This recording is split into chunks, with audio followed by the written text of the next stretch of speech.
This is my second review of a set produced by BrickThis. BrickThis is a website where you can buy lots of custom design sets, all built with genuine LEGO pieces, including a few different football stadiums and a nice selection of architecture type sets based on the north of England. For a few, BrickThis has an option to buy only the digital instructions, and for the first BrickThis set that I reviewed, the St James's Park Stadium, that's what I did. But for this one, the Newcastle Gateshead Skyline, I got the boxed set which comes with all the pieces and printed instructions.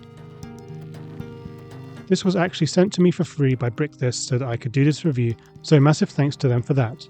That said, I will be giving my honest opinion on the set, and I'm not being paid or getting commission on any purchases. The Newcastle Gateshead Skyline set is similar in concept to official LEGO Architecture Skyline sets like the London set number 21034. It comes in a really nice box, and the instruction booklet is great quality and really clear and easy to follow. The set features 9 different landmarks from Newcastle and Gateshead. Starting from the right, at the back is the Tyne Bridge, very similar in appearance to the Sydney Harbour Bridge and built at around the same time. In front of it is the Swing Bridge, and the nice feature of this is that the model actually rotates just as the bridge does in real life. Next to the river stands Gray's Monument, and in front of that is a microscale version of St James's Park Stadium with a tiny football pitch painted on a tile in the middle.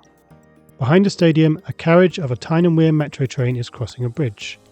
To the left of these is the Sage, a concert venue that stands on the south bank of the River Tyne.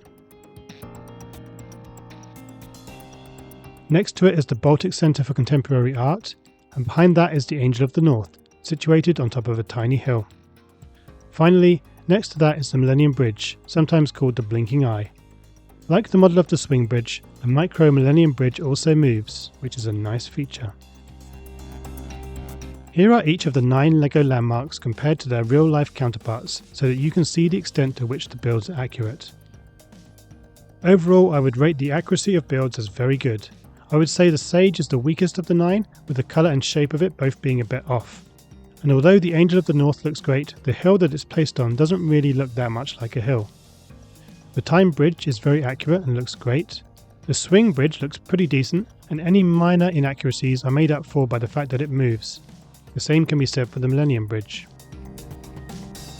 The St James's Park looks really nice, and it would be unreasonable to expect any more detail at this scale. Gray's Monument is simple but perfect. The Metro train may not be super accurate, but it does look incredibly appealing and it really adds a lot to the model overall in my opinion. And finally there's the BALTIC, which is one of the most accurate builds and really looks superb. As for the positioning of the different landmarks within the model, it's a little strange to have the River Tyne featured in 2 places and in 2 different orientations, and I wonder whether it would have been possible to have the Newcastle landmarks placed on the left of the river and the Gateshead landmarks on the right.